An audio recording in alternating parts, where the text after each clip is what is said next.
क्या आप तैयार हैं ऐसी कहानी सुनने के लिए जो आपकी रातों की नींद उड़ा देगी? स्वागत है मिस्टर करण राठौर पर, जहां सच्चाई और डर के बीच की रेखा धुंधली हो जाती है।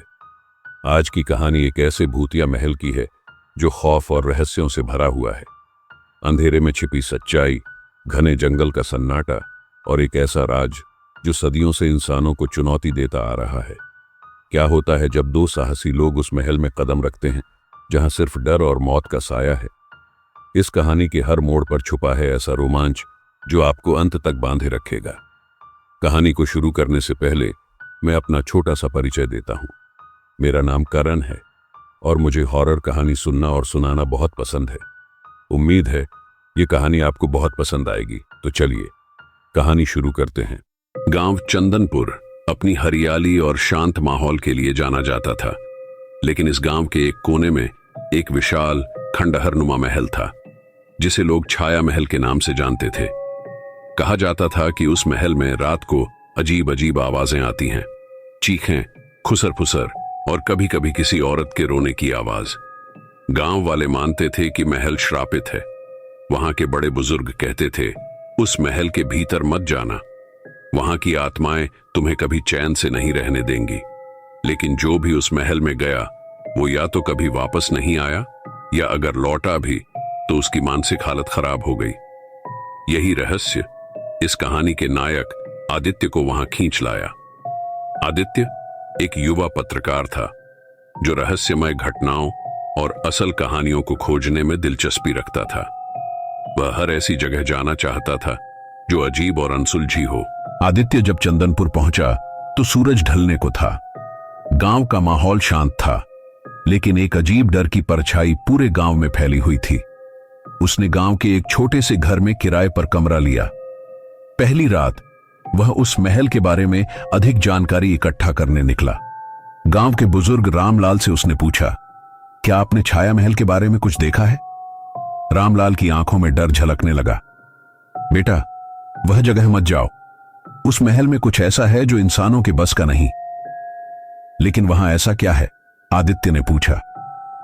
यहां से 50 साल पहले वह महल राजा वीरेंद्र सिंह का था। एक रात पूरी राजा की फैमिली गायब हो गई। न कोई शव मिला, न ही कोई सुराग। लेकिन उस रात के बाद से वहां अजीब चीजें होने लगी और आज तक किसी ने उस महल का रहस्य नहीं सुलझाया। आदित्य को यह सुनकर और भी दिलचस्पी हुई। उसने तय किया कि वह अगले दिन महल का दौरा करेगा। सुबह होते ही आदित्य कैमरा और अपनी नोटबुक लेकर छाया महल की ओर बढ़ गया। जैसे जैसे वह महल के करीब आया, हवा ठंडी और भारी लगने लगी। महल की दीवारें टूटी फूटी थीं और हर कोने पर जाले लगे हुए थे। महल का मुख्य द्वार अजीब तरह से खुला हुआ था, जैसे किसी ने जानबूझकर उसे खुला छोड़ा हो। महल के अंदर घुसते ही उसे लगा कि किसी ने उसे पीछे से छुआ। उसने पलट कर देखा, लेकिन वहां कोई नहीं था। महल के अंदर हर चीज रहस्यमय थी। पुराने फर्नीचर, दीवारों पर लटकती हुई तस्वीरें और फर्श पर खून के धब्बे। अचानक उसे एक कोने से किसी के गुनगुनाने की आवाज सुनाई दी। आदित्य ने अपने कैमरे से उस कोने की तस्वीर लेनी चाही, लेकिन कैमरे ने काम करना बंद कर दिया। उसे यह सब अजीब लगा, लेकिन उसने इसे अपनी कल्पना मान लिया। महल से लौटने के बाद आदित्य ने अपने कमरे में आकर कैमरे की जांच की, लेकिन कैमरे की सारी फाइलें गायब थीं। उस रात उसे अजीब सपने आने लगे। सपने में उसने देखा कि वह महल के अंदर है और एक सफेद साड़ी में लिपटी औरत उसे बुला रही है। सुबह उठते ही उसने नैना नामक गांव की एक लड़की से मुलाकात की जो उस महल के बारे में जानती थी। क्या तुमने कुछ अजीब देखा वहां? नैना ने पूछा। हाँ, कुछ आवाजें और कैमरे का बंद हो जाना, नैना ने डरते हुए कहा।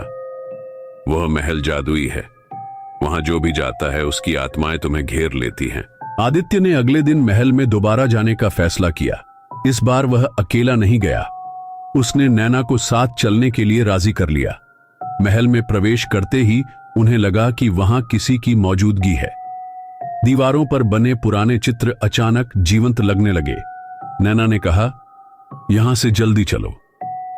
लेकिन आदित्य ने एक गुप्त दरवाजा देखा जो जमीन की ओर जा रहा था। क्या यह दरवाजा पहले यहां था? आदित्य ने पूछा। नहीं, ये पहली बार देख रही हूं, नैना ने डरते हुए कहा। दोनों ने उस दरवाजे के अंदर जाने का फैसला किया।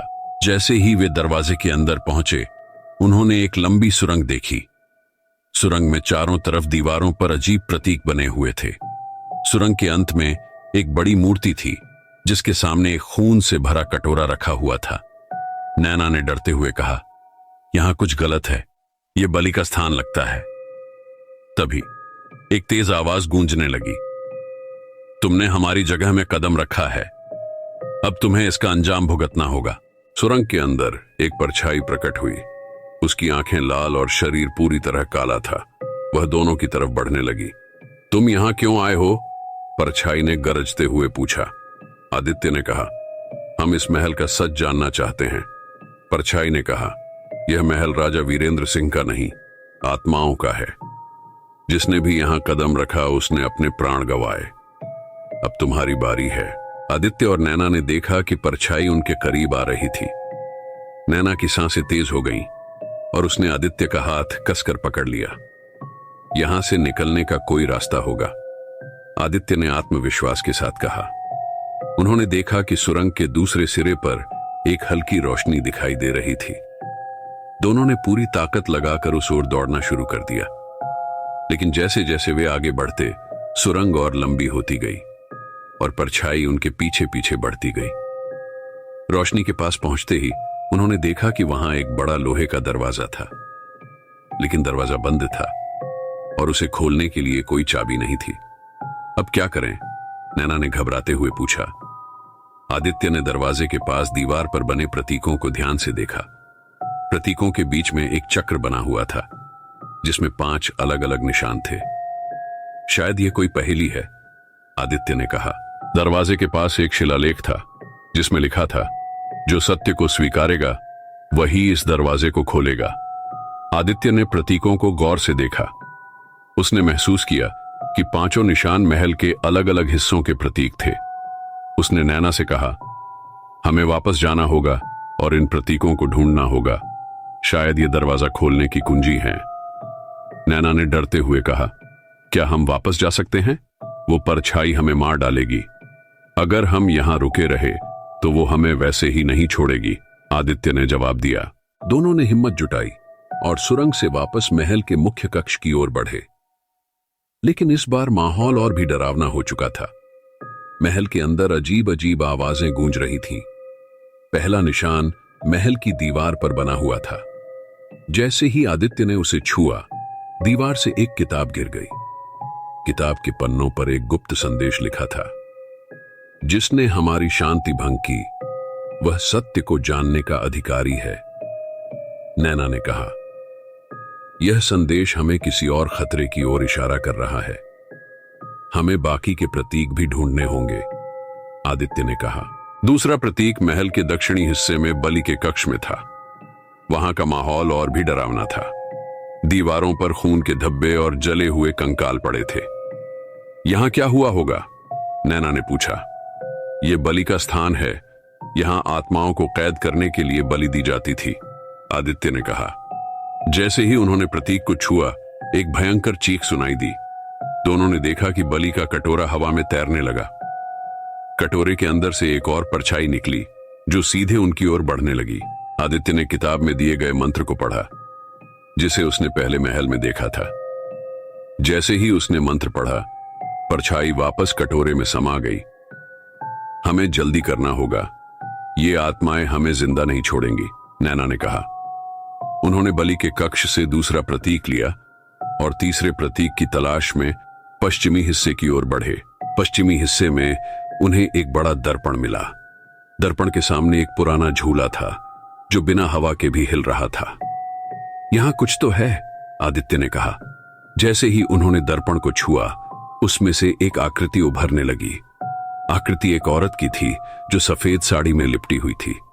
तुमने हमारा चैन छीन लिया, अब तुम इस महल के कैदी हो, औरत ने कहा। आदित्य ने हिम्मत जुटाकर कहा, हम यहां तुम्हें मुक्त करने आए हैं, हमें जाने दो। औरत ने कहा, मुझे मुक्त करना आसान नहीं, तुम्हें सच्चाई का सामना करना होगा।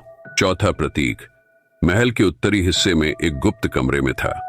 वहां की दीवारों पर राजा वीरेंद्र सिंह की तस्वीरें और उनके परिवार के अन्य सदस्यों के चित्र थे। उन्होंने देखा कि एक तस्वीर के पीछे एक छोटा दरवाजा था। दरवाजे के अंदर एक ताबूत रखा था। जैसे ही उन्होंने ताबूत खोला, उसमें राजा वीरेंद्र सिंह का कंकाल पड़ा था। कंकाल के हाथ में चौथा प्रतीक था। यहां राजा को किसी ने मारा होगा, नैना ने कहा। शायद राजा ने आत्माओं को नियंत्रित करने की कोशिश की होगी, लेकिन यह उसकी गलती थी, आदित्य ने कहा। पांचवां प्रतीक महल के केंद्र में रखा हुआ था। जैसे ही उन्होंने उसे उठाया, पूरा महल हिलने लगा। आत्माएं चारों तरफ गूंजने लगीं। तुमने हमारे प्रतीक ले लिए, लेकिन इसे बंद करने के लिए तुम्हें बलिदान देना होगा, एक गूंजती हुई आवाज आई। किसका बलिदान? आदित्य ने पूछा। तुम दोनों में से किसी एक को, तभी यह श्राप खत्म होगा, आवाज ने कहा। नैना ने रोते हुए कहा, आदित्य, तुमने यह सब मेरे लिए किया, मैं बलिदान दूंगी। लेकिन आदित्य ने उसे रोकते हुए कहा, यह मेरी जिम्मेदारी है, मैं इसे खत्म करूंगा। आदित्य ने पांचों प्रतीकों को दरवाजे पर लगाया और खुद को आत्माओं के हवाले कर दिया। आत्माओं ने उसे घेर लिया, लेकिन जैसे ही उसने खुद को बलिदान दिया, महल की सारी परछाइयां गायब हो गईं। दरवाजा खुला और नैना ने देखा कि आदित्य जमीन पर गिरा हुआ है। वह बेहोश था, लेकिन जिंदा था। महल अब शांत था। आत्माएं मुक्त हो चुकी थीं। नैना ने आदित्य को बाहर निकाला और दोनों गांव लौट आए। गांव के बुजुर्गों ने कहा, तुमने जो किया उसे यह गांव हमेशा याद रखेगा। अब हमारा गांव आजाद है। आदित्य और नैना ने इस घटना के बाद महल को फिर कभी नहीं छुआ, लेकिन महल की कहानी अब भी एक रहस्य बनी हुई है। दोस्तों, अगर आपको यह कहानी पसंद आई तो इसे लाइक और शेयर जरूर करें। कमेंट में बताएं कौन सा हिस्सा आपके रोंगटे खड़े कर गया। मुझे पता है आप पहली बार यहां आए हैं, लेकिन यह सिर्फ शुरुआत है। ऐसी और भी दिलचस्प कहानियों के लिए चैनल मिस्टर करण राठौर को सब्सक्राइब करना ना भूलें। हम जल्द ही फिर मिलेंगे एक और रहस्यमयी और दिल दहला देने वाली कहानी के साथ। तब तक सुरक्षित रहें और याद रखें, हर रहस्य अपने अंदर एक गहरी सच्चाई छुपाए होता है। धन्यवाद।